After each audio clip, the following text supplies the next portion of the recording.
She slapped the invitation out of my hand and said, "You'll only embarrass me if you show up. Stay home and knit, Mom. No one wants to see your sad face ruin my day." My hands stayed where they were, stiff, trembling. My voice didn't come. If you're hearing this, thank you for staying. Please stay till the end. Like and subscribe if you've ever been dismissed by your own child, and let me know in the comments where you're watching from. I'm hoping my story reaches every mother who's ever been thrown away. My name is Loretta Mae Holloway. I'm 72 years old, and that morning I was sitting at my kitchen table in Charleston, South Carolina, with a pot of tea going cold beside me, and my daughter's wedding invitation lying in pieces on the floor. The light coming through the window was soft, but it didn't warm me. The invitation had cream-colored edges, gold lettering, and not a single mention of me anywhere, not even daughter of Loretta Holloway, just her father's last name, even though he died when she was 10, and I raised her alone ever since. Mallory Ann Holloway, bride to Brian Chadwick Faulkner, ceremony to be held at the Holy Grove Estate, followed by dinner at the Sapphire Room. Formal attire, adults only. I didn't recognize half the names on the list of guests, but what stung wasn't that. What stung was the look in her eyes when she spoke. She wasn't angry, she was cold.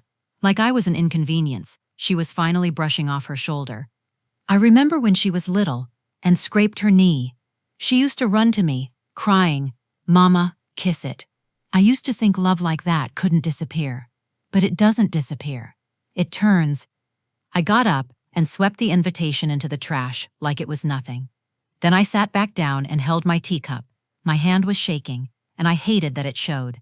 I thought about the veil I'd offered her, the one I wore at my own wedding. Lace, handmade by my grandmother. When I pulled it out of the cedar chest and showed it to Mallory, she laughed. "Vintage doesn't go with sapphire lighting, Mom." Then she changed the subject. I'd also offered her my locket, the one with my wedding photo and her baby picture inside. "That's sweet," she'd said, "but Brian's mom already got me something for my bouquet, something expensive." I was being phased out like an old habit. It wasn't always like this. Mallory was my everything once. After Thomas died, I poured every ounce of myself into her. I wasn't a perfect mother, but I was present. I made her lunch every morning, even when I skipped my own breakfast. I waited outside dance practice with a thermos of tea and a paperback novel, just to be nearby. She'd come out laughing, hair stuck to her forehead, and give me a look that made everything worth it. Back then, she still said "Mama." That sound could pull me back from any edge. When money got tight, I didn't panic. I adapted. I taught full-time, then cleaned Mrs. Dupree's house down the block in the evenings. When Mallory needed braces, I pawned my mother's wedding set. When she needed a laptop for school, I canceled my own health insurance for 3 months and never told a soul. The only thing I couldn't give her was Thomas. She was too young when he died. I tried to fill the gap. But there's no substitution for a father. I think that's when the gap began. Quiet at first, like a hairline crack in a wall. She got accepted to Duke, and I screamed. I literally screamed, scared the cat, knocked over my cup of tea. Mallory thought I was upset. She couldn't understand the release I felt. I saw my sacrifices turn into something real. I didn't care that she'd barely called that month, or that I hadn't seen her face in weeks. I thought, this is what love builds. I took out a personal loan, sent her care packages each month with toothpaste, granola bars, socks, even when she forgot to say thank you. The calls slowed. Mama became Mom. Then Mom became the silence between birthdays. When she got engaged, I didn't find out from her. I saw it on Facebook. A picture of her hand in front of a latte. The caption read, "He put a ring on it." I commented with 3 hearts.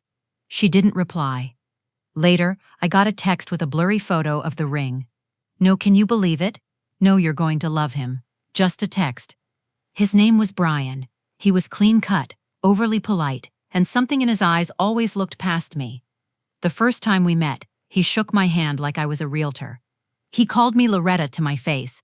Not Mrs. Green, not Mom, just Loretta, like a first name on a billing form. I laughed it off the first time. One afternoon, I offered to help them with the wedding seating chart. Brian smiled and said, "You've done enough already." Mallory laughed. A small, breathy thing. It stung more than if she'd said nothing. I brought over a homemade casserole the week they were hosting Brian's parents. My famous cheesy corn bake, the one Mallory used to request on her birthday. She opened the door halfway, looked at the dish, then at me. "There's not enough room at the table," she said. I stood there like I hadn't heard her. She added, "But thank you," and shut the door. I walked home holding the hot dish against my stomach, like it could warm what was already cold inside. Still, I tried. I offered to hem her wedding dress when she mentioned it needed altering. She said the boutique would handle it. No thanks, no maybe, just a full stop. I found out through a neighbor that the engagement party had already happened. "Oh, I just assumed you were out of town," she said. "Didn't think they'd have it without you." Her voice trailed off when she saw my face. I nodded like it was fine, like the burning behind my ribs wasn't flaring up again. The thing about silence is it accumulates, like dust. You don't notice it until it covers everything. And once it's there, you start to wonder how long it's been building up, how long you've been ignored without realizing. Then came the invitation. A thin envelope dropped through the mail slot, gold foil lettering, white cardstock. My hands shook when I opened it. Her wedding, the date, the location, the note at the bottom, no +1s, no photography during bride's side events. My breath caught. Not even a phone call, not even a line of warmth. Just rules, restrictions, warnings, as if I were a threat to her perfect day. I held the card until my fingers ached. When I looked down, I realized I'd crumpled the corner. And then I stood. I didn't cry. Not then. I just walked to the kitchen, poured the rest of my cold tea down the drain, and set the cup in the sink. The clink it made echoed louder than it should have. I opened the freezer, thinking I'd distract myself with dinner. Inside, wrapped in foil, was a tray of chicken lasagna, my mother's recipe. I'd made it for Mallory's rehearsal dinner. Dropped it off last week with a handwritten label. My name was scratched off the foil. The line used to read, "Mom's lasagna for rehearsal dinner." Now it just said, "Lasagna for in-laws." I stared at it for a long time, like it might rewrite itself, like if I blinked hard enough, my name would return. It didn't. I sat back down and pulled out my old notebook. I started writing down everything I'd paid for in her life. Not because I wanted repayment. I wanted to remind myself that I had been there, that I had mattered.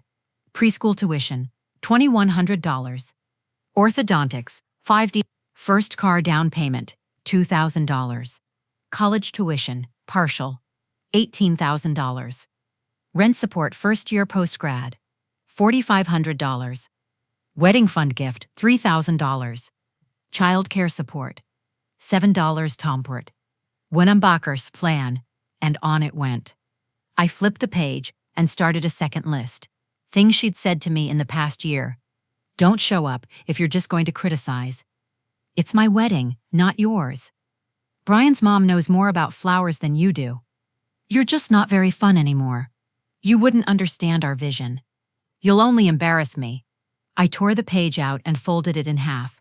Then I folded it again. I didn't throw it away. I slid it into the cedar chest with my wedding veil and closed the lid. Later that evening, I heard the neighbor's daughter giggling outside. I looked through the window and saw her scrolling through something on her phone.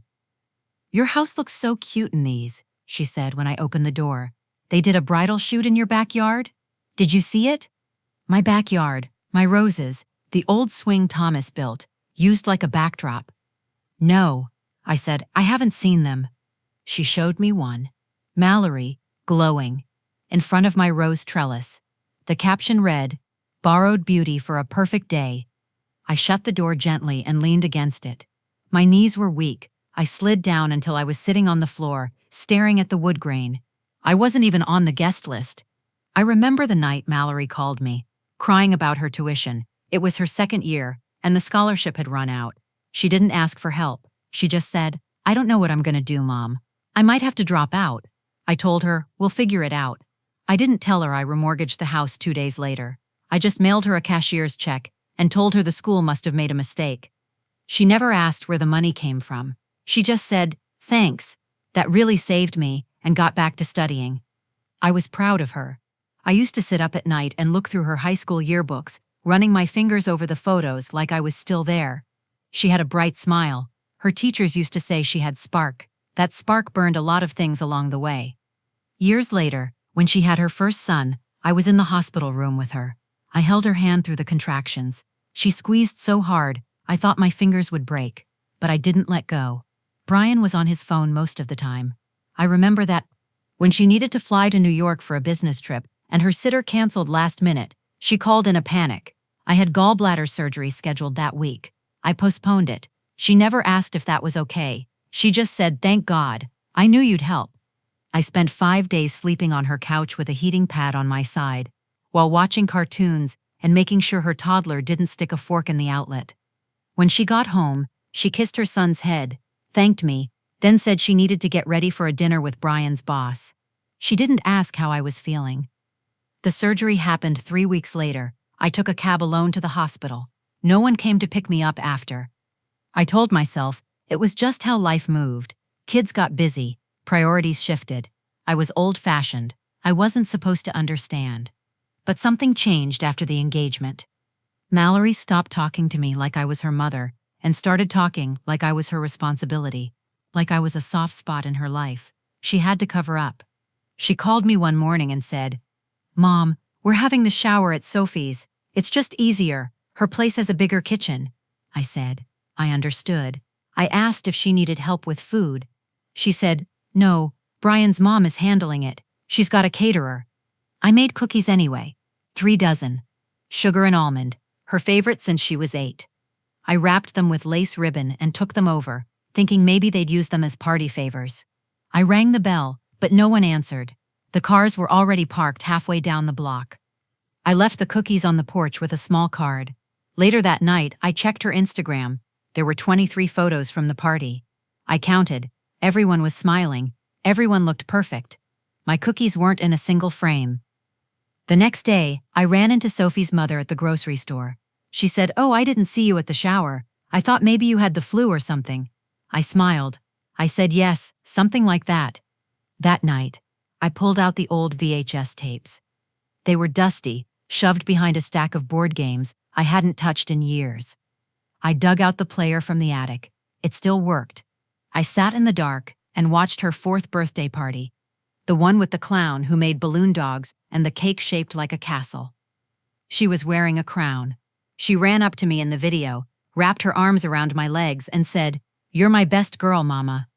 I don't know how long I sat there. Hours, maybe. The screen turned blue when the tape ended. I didn't move. The next week, I dropped off some serving platters at her house. I figured they might need them for the rehearsal dinner. I left them by the garage. She texted back 3 days later and said, "Thanks. We already rented everything, but I guess we'll find a use." I stared at that message for a long time. I typed a reply. I deleted it. I put the phone down. The Sunday paper came late that week. I flipped through it out of habit. Then I saw the headline, "Local couple ties the knot at historic venue." I blinked. Mallory and Brian, smiling, arms locked, standing under the rose trellis. I recognized the background before I saw the byline. The swing, the brick path, the hydrangeas, my backyard. She'd used my home for their wedding photos, and she never told me. I turned to the next page. There were more pictures, Brian lifting her off the ground, Mallory laughing, eyes closed, her dress trailing in the wind. My old oak tree stood behind them, the same one Thomas planted the year she was born. The same one I sat under when I got the call he'd passed. The article mentioned the venue, Holy Grove Estate, but those photos, they weren't from Holy Grove, they were mine. She'd used my memories, my spaces, my garden, like a set piece. I folded the paper and pressed my hands against it, trying to still the shaking. I didn't call her. I didn't text. I just stood at the kitchen window and looked out at the backyard. The grass was cut short. The swing was still. The roses were blooming. But it all felt borrowed now, like someone else had claimed it. Later that afternoon, I went out to water the plants. I saw 2 heel marks in the soil. Someone had been near the trellis. The petals were disturbed. A cigarette butt lay near the porch steps. She never smoked, but Brian did. I picked it up with a paper towel and dropped it in the bin. Inside, I stood over the sink, rinsing my hands.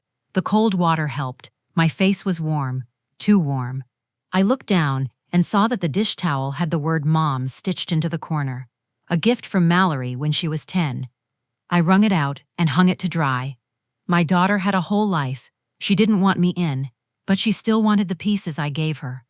The house, the flowers, the warmth, just not the woman who built it. I walked out onto the porch and saw the footprints near my garden bed, fresh, deep in the soil, like someone had rushed through. There were more on the stone path, 2 sets, one heavier, one light. I hadn't been out there since Sunday. No one asked if they could use my yard. I bent down and brushed the edge of a petal with my finger. A few blooms had been crushed, the stems bent at strange angles. Whoever had been there didn't care what they stepped on. They weren't walking through a memory, just a location. I stood back up, slow. My knees ached in the cold. That's when I noticed the white thread snagged on the rosebush. Satin. Not mine. I looked over the fence and saw Kayla, the neighbor's daughter, out with her phone. She waved. I waved back, walked to the edge, and asked if she'd seen anyone around. She nodded. "Oh yeah," she said. "Some video guy, and a girl in a big dress, like a wedding one." My stomach dropped. "When?" "Yesterday afternoon," she said. "I thought it was for someone else's wedding. I didn't think they were using your yard again." Again. I thanked her and walked back inside. Closed the door, slow and quiet. Mallory hadn't said anything. She didn't call. She didn't ask. I checked my phone again to be sure. Nothing. No missed calls. No texts. Just a group message from 2 days ago with a recipe someone forwarded. I sat down and looked out the window at the backyard. The swing was still. A single bird pecked near the base of the tree. The light was soft, golden hour, the kind of light photographers chase. I opened my phone and went to Mallory's profile. She'd posted a reel, 27 seconds. Music, laughter, spinning camera, her dress trailing in the wind, her veil catching light like it was made of thread and glass. The caption read, "Grateful for this borrowed beauty." My house, my garden, my swing, the oak tree I planted with Thomas, the same one Mallory used to climb when she was little, the porch I painted last spring, all of it was there, spinning behind her like it belonged to someone else. I paused the video and stared at the still. Her arms were wrapped around Brian. He was dipping her low, smiling like a man in a magazine. Her eyes were closed. My rose trellis framed them. Borrowed beauty. I got up, walked to the entryway, and sat on the bench to take off my shoes. Something sharp pricked my hand. A pin. Decorative, gold rosebud at the top. I held it between my fingers. She wore that pin in the video. They used my home like a photo booth and left their trash behind. I stood, walked to the kitchen, and ran warm water over my hands. The pin sat on the counter like a shard of something expensive and careless. I didn't know what to do with it. I put it in a small dish and left it on the shelf. Then I opened the cabinet under the sink and pulled out the cleaner. I spent the next 2 hours wiping everything down. Doorknobs, windowsills, porch railing. I took a damp cloth to the floorboards and scrubbed until the cloth turned brown. It wasn't dirt I was cleaning. It was something else. I felt it in my chest, a pressure, like I was trying to erase the fingerprints of someone who no longer thought of this house as mine. I walked through every room like I was seeing it for the last time. The hallway photos, the corner lamp, the books stacked beside my bed. My life was here, but it felt like I was squatting inside someone else's past. Later, I poured myself a cup of tea. I sat by the window again, this time in silence. I didn't even turn on the radio. I wanted to hear the creaks of the house, the quiet hum of the refrigerator. I wanted proof it still belonged to me. I picked up a notebook from the table and flipped through the pages. Old grocery lists, notes from church, scribbles I couldn't remember writing. I turned to the back page and wrote one sentence. She didn't ask. Then I put the pen down and walked to my bedroom. I opened the top drawer of the vanity and reached for the jewelry box. It was a wooden one, old, cherry wood with a small mirror on the inside. Thomas gave it to me on our 5th anniversary. I kept only the important things in it, not the fancy pieces, the meaningful ones. I lifted the lid and looked inside. Earrings, a brooch, my wedding band, the silver ring Mallory made in middle school shop class. The locket wasn't there. I checked the next compartment. Nothing. I took everything out, looked underneath. shook the box gently. Nothing. My breath started to come faster. I sat on the bed, hands gripping the sides of the box. I opened the bottom drawer, the side slots. I searched the entire vanity. I stood up and checked the nightstand, then the linen drawer, then the small safe in the closet. It was gone. The locket, the one my mother gave me when I got married, the one with her photo on one side and my baby picture on the other. I'd offered it to Mallory 2 months ago. She said she didn't want it. I never saw it again. I thought she'd given it back. I thought maybe she'd changed her mind, or that she didn't like how it looked with her dress, but it wasn't in the box. It wasn't anywhere. My hands went numb. I sat back down and stared at the empty space where it used to sit. I remembered the feel of it, the weight, the way it clicked shut, the little scratch on the back where I dropped it once on the tile floor. I remembered pressing it against my lips after my mother passed. Gone. I didn't cry. I didn't move. I just sat there, the jewelry box on my lap, my hands open and useless. My heart wasn't breaking. It was settling, like a house after a storm, where everything shifts an inch to the left and nothing feels quite right. She used my home, my yard, my flowers, my silence, and she took the one thing I didn't offer. I knocked once, then let myself in. Mallory didn't answer the door, but she never did anymore. She just shouted from the kitchen, "I'm in here," like I was the maid. I stepped inside and closed the door gently behind me. Her hallway smelled like lavender and lemon. Too perfect. No trace of people actually living there. I walked past the photos on the wall. All of them featured Mallory and Brian. Smiling, posed, framed like royalty. Not one of me. She was chopping something on a wooden board when I entered the kitchen. "Did you need something?" she asked without looking up. "I came for the locket," I said quietly. She paused. "What locket?" "The one I gave you 2 months ago. My mother's gold, oval, old clasp. You said you didn't want it." "Oh, that one." She went back to slicing. "I gave it to Brian's mom. It looked better on her." I didn't move. My chest went tight. "You did what?" "She liked it, and it was just sitting on my dresser. I figured it deserved to be worn." "That locket has our family photos inside." "I swapped them out," she said. "Relax." I felt dizzy. I grabbed the edge of the counter. "You gave away my mother's locket." Mallory finally looked up. "You gave it to me, didn't you?" I opened my mouth, but nothing came out.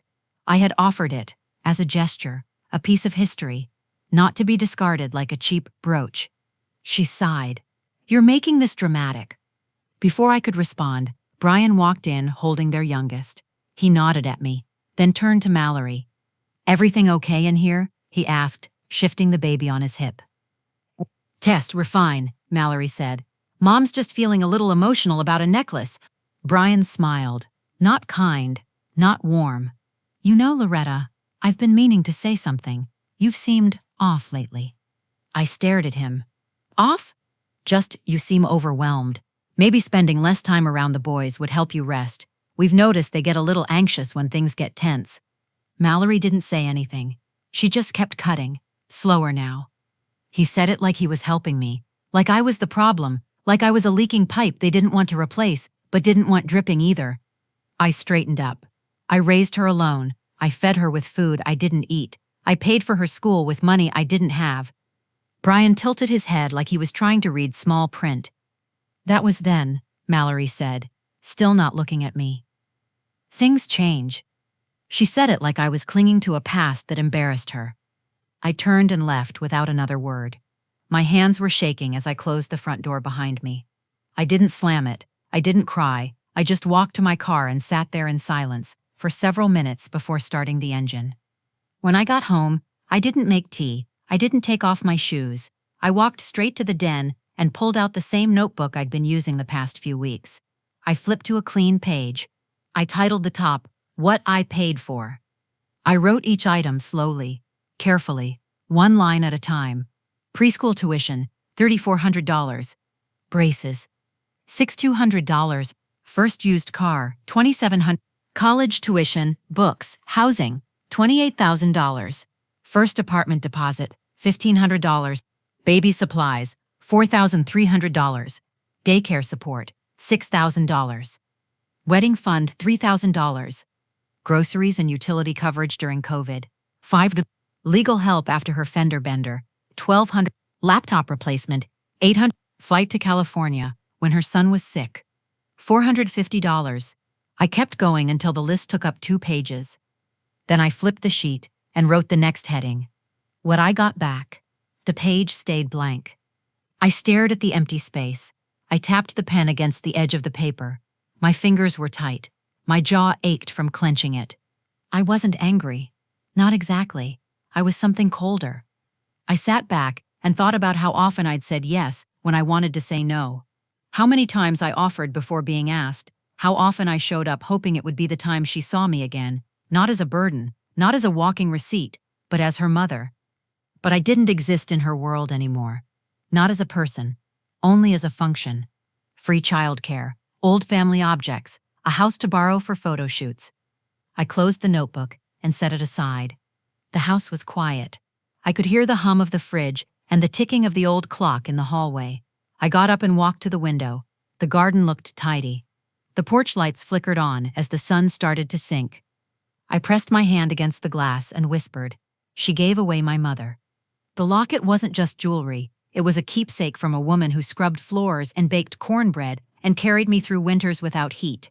I kept that locket through every move, every heartbreak, every loss. I opened it on nights I felt small. I kissed it when I had no one else left to talk to. And now it sat on the neck of a woman who didn't know any of that. Brian's mother, the woman who told me once at a dinner party that modern grandmas should know when to step back. She wore my family around her throat like a gift. I returned to the den, opened the drawer in the side table, pulled out the manila folder, labeled property. I flipped through the papers. Deeding, tax records, insurance documents, everything was in my name. The house was mine, fully, no liens, no co-signers. Thomas had made sure of that before he passed. I placed the folder on the table and rested my hand on it. I sat there like that for a long time, still, breathing slow. Mallory didn't want a mother. She wanted a utility, someone who stayed quiet, said yes, and disappeared when the photos were taken. She gave away my past. Now I'd take back her future. The next morning, I called my lawyer. Mallory always believed the house would be hers. She never said it outright, but it was in her tone, her eyes, the way she pointed out repairs and said, "You should really fix that before it becomes my problem." The last time she was here, she stood in the hallway and told her son, "This will be yours someday." I was in the kitchen. I heard every word. She never asked, just assumed, like I was holding it in trust, waiting to hand her the keys the moment she decided I was done. I'm glad you're here. Stay until the end, give this video a like, and tell me in the comments where you're listening from. I want to know how far my story has reached, because someone else might need to hear what I finally learned. After I called my lawyer, I pulled out the manila folder from the drawer. I'd kept it buried under old tax returns and warranty papers. Inside was the original deed, the signature from my husband Thomas, the date, the transfer of ownership, everything filed, everything legal. Sole owner, Loretta Mae Holloway. I stared at the paper for a long time. The edges were yellowed, the ink slightly faded, but my name was clear. This house, this porch, this roof, these walls, it was mine, not ours, not hers, mine. Thomas made sure of that before the cancer took him. He knew Mallory was starting to change even back then. She was 17 and already skipping dinners, rolling her eyes at small kindnesses, acting like love was something she outgrew. He saw it. I didn't. I kept hoping it was a phase. But Thomas was always more honest with his eyes than I was with my heart. At the lawyer's office, I placed the folder on his desk and said, "I want to list it." Quietly, no signs, no calls, just list it. He raised his eyebrows, but he didn't ask why. He knew better. I signed the paperwork with a pen that clicked too loudly in the quiet room. When I left, I felt light, not happy, not free, just less heavy. Back home, I moved through the house like I was cleaning someone else's life. I started with the guest room, washed the sheets, dusted the windowsill, packed the books Mallory left behind years ago, the ones she never came back for. I donated them all, even the one she gave me for Mother's Day in college. The one with the inscription, "To the woman who gave me everything." The words felt like a lie now. I painted the porch that weekend. Soft gray. I didn't tell anyone. It wasn't for guests. It was for me. I wanted it to look clean when I said goodbye. Mallory texted 2 days later. "Hey, can we use the house for a wedding prep shoot? The venue's too far, and my makeup artist is downtown." No hi, Mom. No how are you. Just a request, like I was a landlord. I stared at the message and didn't reply. The silence felt louder than a scream. I could almost hear her tapping her nails on her phone, waiting for me to obey like always. She was used to that, my instant yes, the kind of mother who dropped everything no matter how she was treated. The next morning, she followed up. "It would just be a few hours. You don't have to be here." I read that line again. You don't have to be here. I'm glad you're here. If you've ever had someone treat your home like a convenience store instead of a heart, stay until the end, give this video a like, and tell me where you're listening from. Because this was when I finally stopped being invisible. I typed back. "I'll let you know." She didn't thank me, just sent a thumbs up emoji. That tiny yellow hand said everything her mouth never did. Cold, dismissive, final. I stared at that emoji until the screen dimmed, then locked my phone and laid it face down on the table. For a long time, I just sat there, listening to the house breathe, the ticking clock, the slow hum of the fridge, the faint creak of wood settling under time. Every sound felt like a question I'd avoided for years. When would I stop letting her use me? I walked into the living room and sat on the couch. The morning light spilled across the floor, catching dust motes midair like tiny ghosts. I looked at the framed photos on the shelf, little capsules of a life that once had laughter in it. One of Thomas and me on our wedding day, sunlight caught in my veil. One of Mallory as a baby, frosting on her cheeks from her first birthday cake.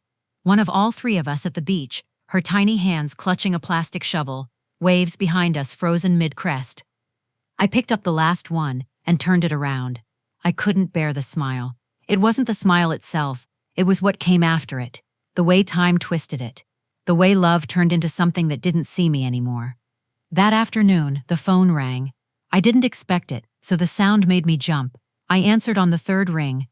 "We've got a strong cash offer," the realtor said. His tone was casual, practiced. Above asking, 48-hour close. I didn't say anything at first. I just listened to the hum of the receiver. The air felt heavier, thicker. I could feel my pulse in my throat. He cleared his throat. "Mrs. Holloway? Should I proceed?" I looked around the room at the faded rug, at the lamp Thomas had fixed with duct tape, at the corner where Mallory used to build forts out of blankets and couch cushions. The same corner where years later she'd thrown her duffel bag after slamming the door, shouting that she couldn't wait to move out. "Take it," I said. My voice came out even, steady. "No contingencies." He paused, then exhaled. "Surprised. I'll handle everything." "Thank you." When I hung up, I didn't move. The silence felt different this time. Not sharp, not heavy, just final.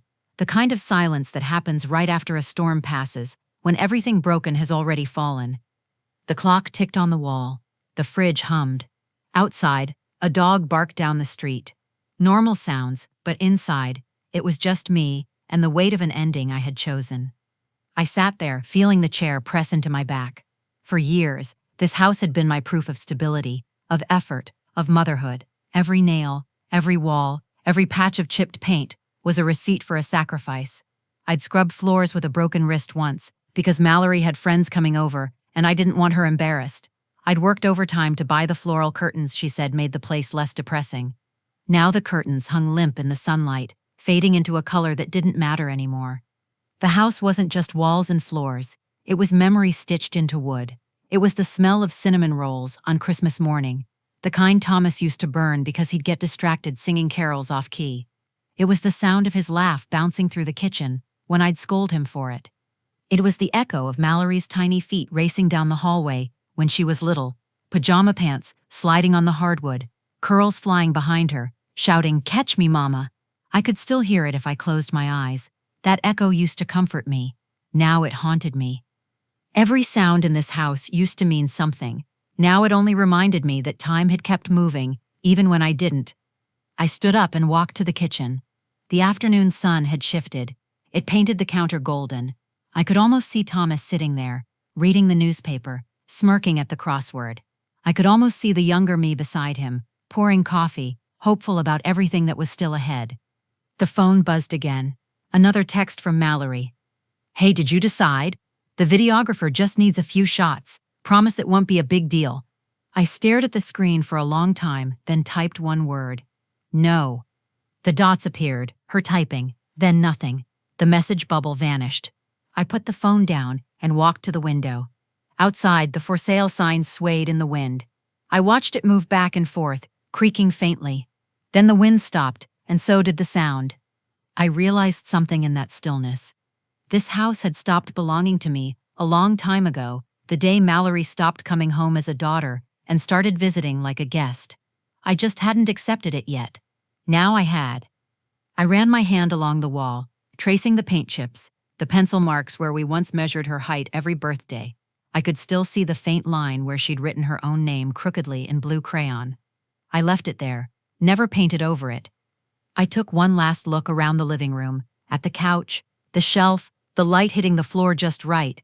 It was beautiful in a quiet, broken way, like the end of a story you didn't want to finish but needed to. The memories were still here. The ghosts, too, but none of them lived here anymore. Not really. I walked upstairs and opened every closet. I sorted, tossed, donated. The attic took 2 days. I found old letters, dried flowers, a broken snow globe.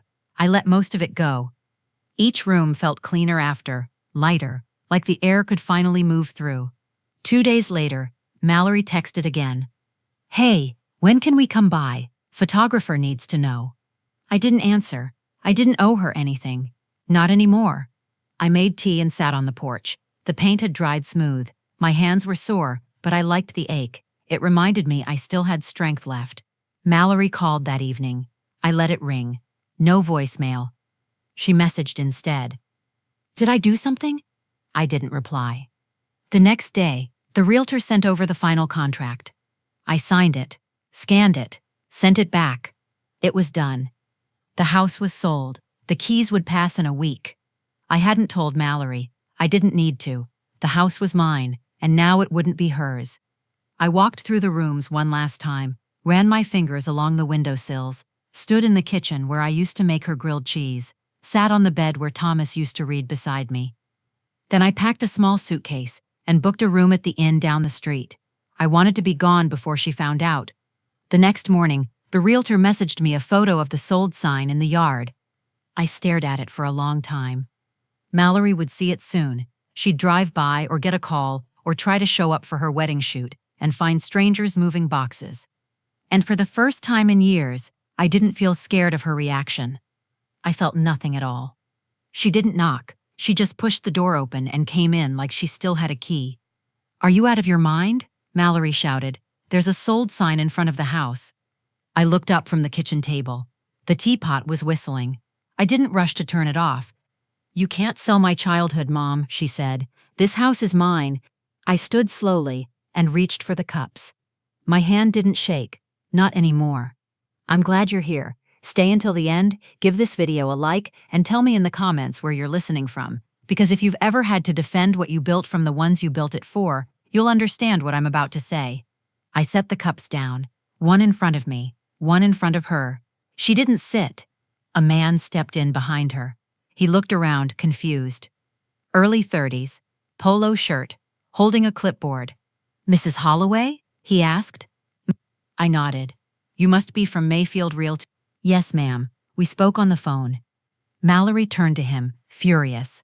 "You can't let her sell this house. She's not in her right mind." I poured the tea, let the steam rise, let her words sit in the air. "This was supposed to be mine," she snapped. "I grew up here." I stirred in honey, watched it swirl. "You gave it up the day you gave away that locket." Mallory froze. "What?" "You heard me." She looked at the realtor like he might intervene. "She doesn't understand what she's doing." He held up both hands.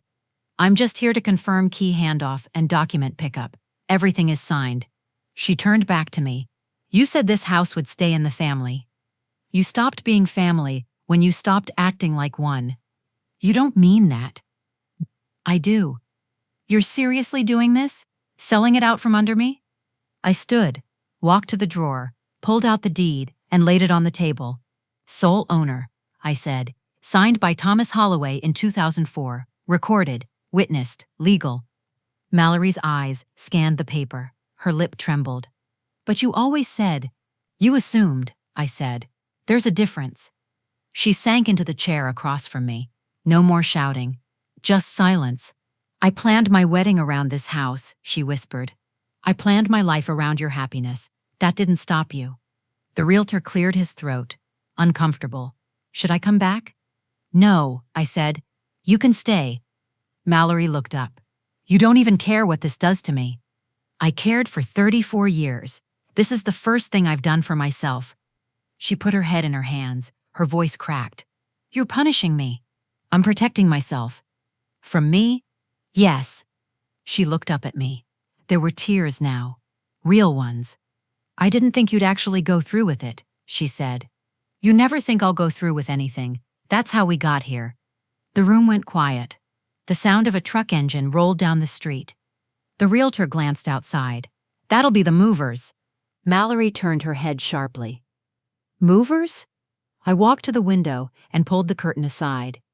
A white truck with a logo on the side backed into the driveway. 2 adults stepped out, a man and a woman, young, late 20s, holding hands. The woman pointed at the front porch and smiled. That's them, the realtor said. New owners. Closing was finalized this morning. Mallory stood so fast, her chair scraped the floor. You're giving my house to strangers? It was never your house. She looked at me like I'd slapped her. You're not the mother I thought you were, she said. I picked up my tea, took a sip. Calm. And you're not the daughter I hoped you'd be. The doorbell rang. The realtor stepped forward. I'll get it. He opened the door, greeted the couple, shook their hands.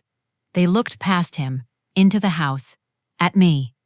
The woman said, It's beautiful. It feels like it has history. It does, I said, and now it's yours. Mallory looked at them, then at me. Her voice dropped to a whisper. What do I tell my friends? Tell them the truth, I said.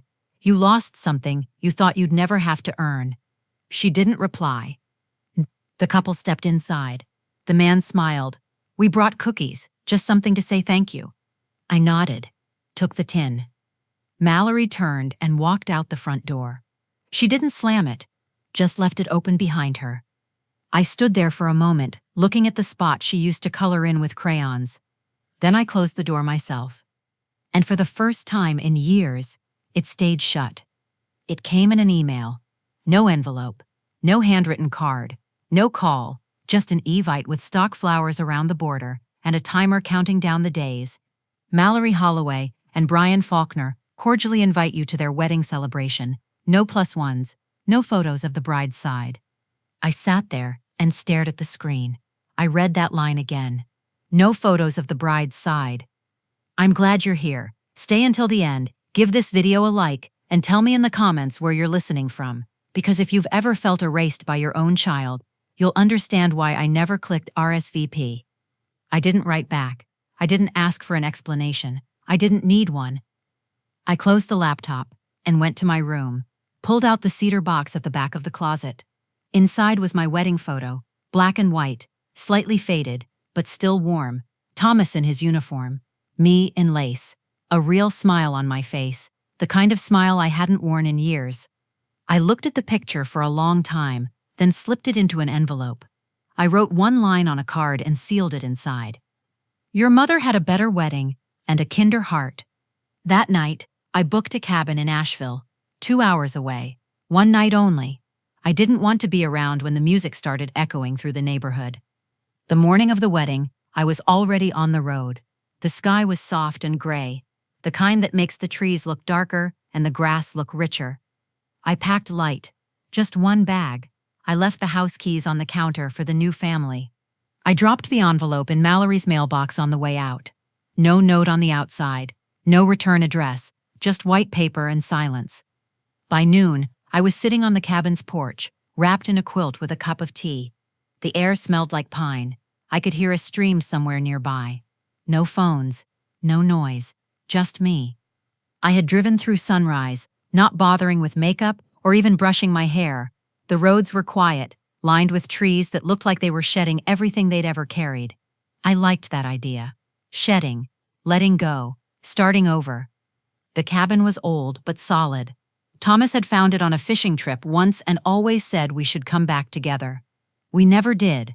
Life kept happening. Mallory's school projects, dental appointments, the broken water heater, and then cancer. That was the last one. The one that stopped everything else cold. I didn't come to grieve him, though. Not that day. I came to remember who I was before the world pulled me apart piece by piece.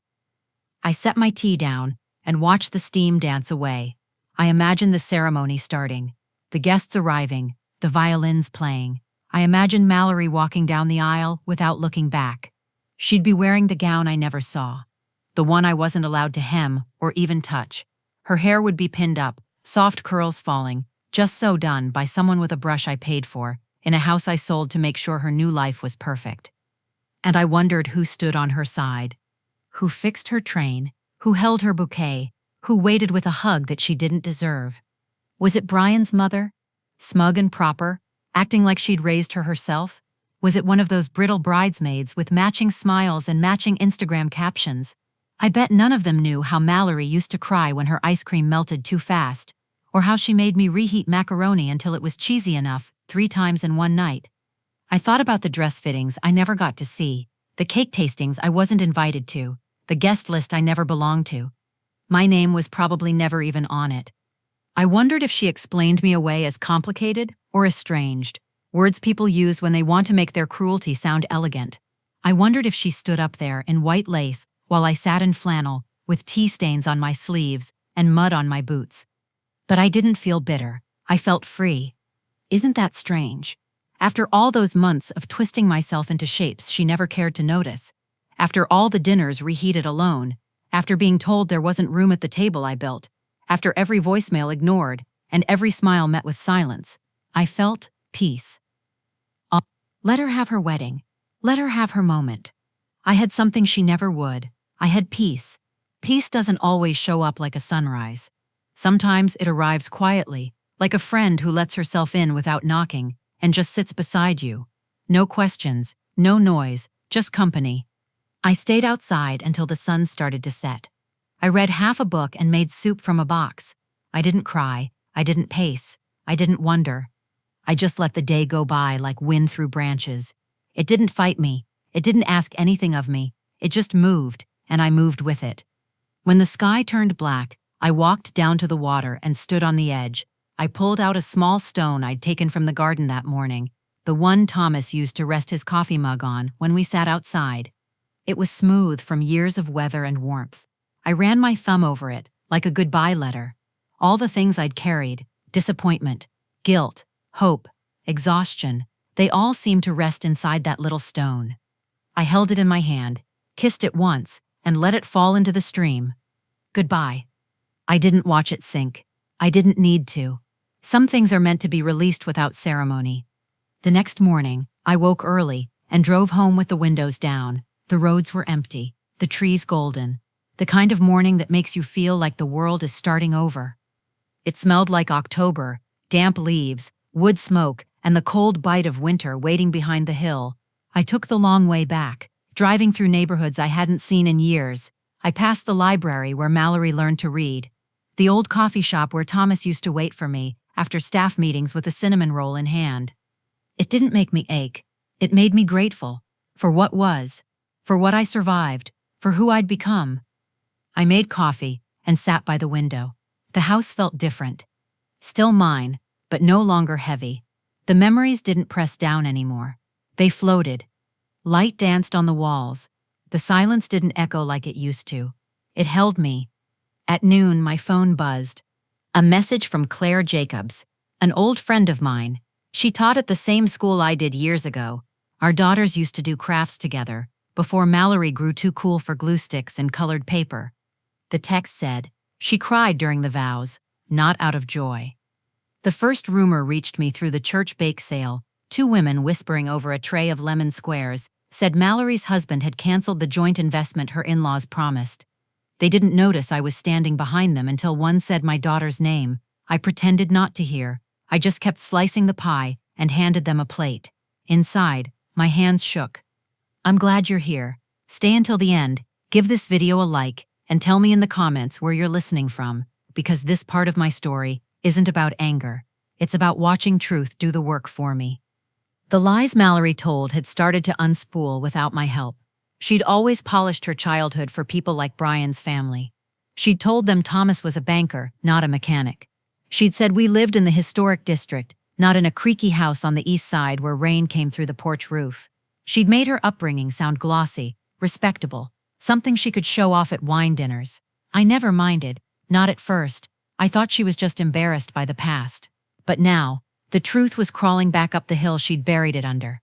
By the time I heard the second rumor, she'd already been dropped from her in-laws' holiday cruise. Scheduling conflict, they said publicly. But everyone knew it was because someone had sent them the property records, showing she never owned the house she bragged about. My old address, my name, no trace of hers. She must have found out the same day, because my phone rang that evening. I didn't answer. The voicemail was quiet at first. Then her voice came through, brittle and fast. You think you've won something, don't you?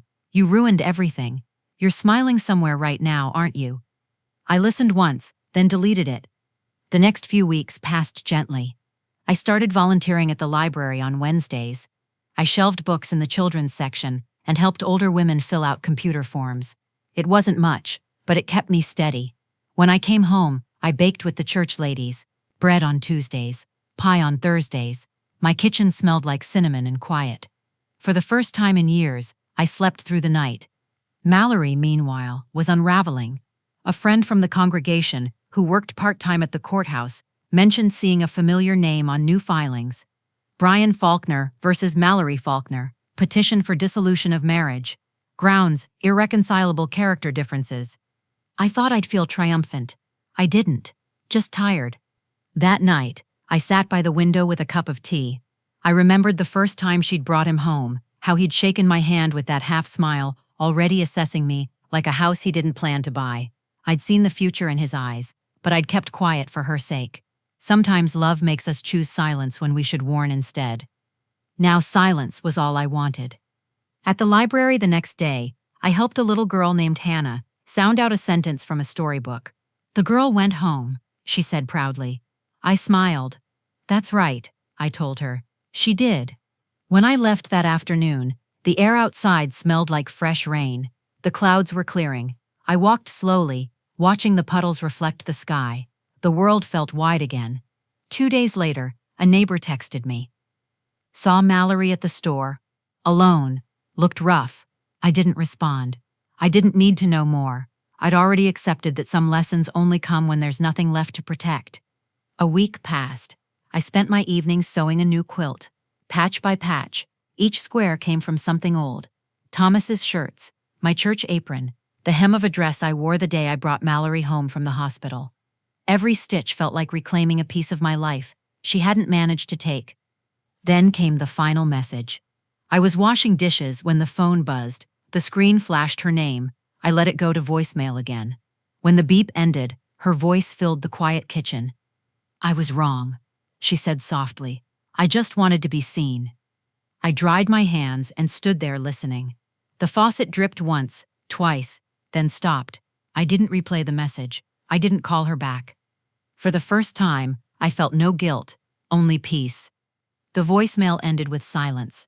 No music, no sighs, no apologies that mattered. Just her voice, small and trembling. I was wrong. I just wanted to be seen. I stood there holding the phone until the screen dimmed. I didn't feel anger. I didn't feel relief. I felt quiet, the kind that sits deep in the chest and makes everything still. Then I pressed delete. I'm glad you're here. If you've ever had to walk away from someone you once built your whole world around, stay till the end. Give this video a like, and tell me in the comments where you're listening from. Because this ending isn't about revenge, it's about freedom. The apartment was small but soft. Light came through the lace curtains and stripes that warmed the floorboards. The kitchen smelled like fresh coffee. The sound of the clock ticked steady, like it had been waiting for me to finally slow down. I walked barefoot from room to room, touching the walls, the counters, the windows. They didn't echo anymore. The moving boxes were half empty. I didn't need much. Just the essentials: a teapot, a few books, my wedding photo, and the quilt I made from Thomas's old shirts. I spread it across the bed and smoothed the edges. It felt right. It felt earned. Down the hall, I could hear laughter from the courtyard. Children. I stepped out onto the small balcony. The neighbor across from me, a woman maybe in her 40s, was hanging laundry. She smiled when she saw me. "Morning, Miss Holloway," she said. "You settling in?" I nodded. "Trying to." "Welcome to the building," she said. "It's a good place, quiet, friendly." I smiled back, and for the first time in years, I believed someone when they said that. Later that afternoon, I walked to the library where I now volunteer twice a week. It's not much, helping kids with reading, showing older folks how to use the computer, but it fills the empty hours in a way Mallory never could. The children don't see an old woman, they see someone patient, someone who listens. One of the girls, Hannah, ran up to me that day with a book clutched to her chest. "Miss Loretta, I read the whole chapter by myself," she said. Her voice was bright, proud. I smiled. "You did? Let's hear the best part." She read it out loud, a little off-key but full of heart. When she finished, she hugged me tight. Her small arms barely reached around my waist, but I felt something close in that moment, a kind of love that doesn't demand, doesn't twist, doesn't fade when you're inconvenient. When I got home that evening, I poured myself tea and sat by the window. The sun was low, painting everything gold. Across the courtyard, that same neighbor was watering her plants. A radio played something soft, old country maybe. I watched the light shift through the leaves and thought about how many years I had spent chasing the version of love my daughter was never able to give. I used to believe a mother's love meant waiting forever, that if I just stayed kind, stayed useful, stayed patient, she'd turn back and see me. But she never did, and maybe she never will. Now I understand something I wish I'd learned sooner. Some children love their mothers only when they need something from them. Some never learn how to love at all, and that's not a mother's failure. That's theirs. I looked at the empty phone on the table. There was no message now, no sound left of her voice. I'd erased it, but not out of spite. I erased it to make room. For peace, for air, for myself. When I moved here, the landlord asked if I wanted to repaint the walls. I said no. I like them white, clean, like a fresh page. On Sundays, I walked to church again. Not for prayer, not exactly, for quiet. For the smell of wood polish and hymn books. For the feeling of something steady beneath my feet. The pastor's wife, Miriam, always hugs me at the door. "You look lighter," she said last week. "I am," I told her, and it was true. At night, I still think about Mallory sometimes. I picture her standing in her empty house, looking at the space where my portrait used to hang. I wonder if she feels the absence or if she's already replaced it with something shiny, something expensive, something hollow. I don't hate her for it. Not anymore. I forgive her. But I remember every time she made me small. Every time she rolled her eyes at kindness. Every time I pretended I wasn't hurt. Forgiveness doesn't mean forgetting. It means I no longer let her name fill the room when I breathe. The kettle whistled softly. I poured one more cup of tea and sat on the couch. The city lights blinked faintly through the curtain. Somewhere in the distance, a car horn echoed, then faded. The world kept moving, and for once, I was moving with it. I took a slow sip, leaned back, and smiled to myself. If my story stirred something in you, if you've ever had to let go of someone who couldn't see your worth, please leave a comment. Let me know where you're watching from. I want this story to reach every woman still waiting to be chosen by her child. Sometimes peace comes when we choose ourselves.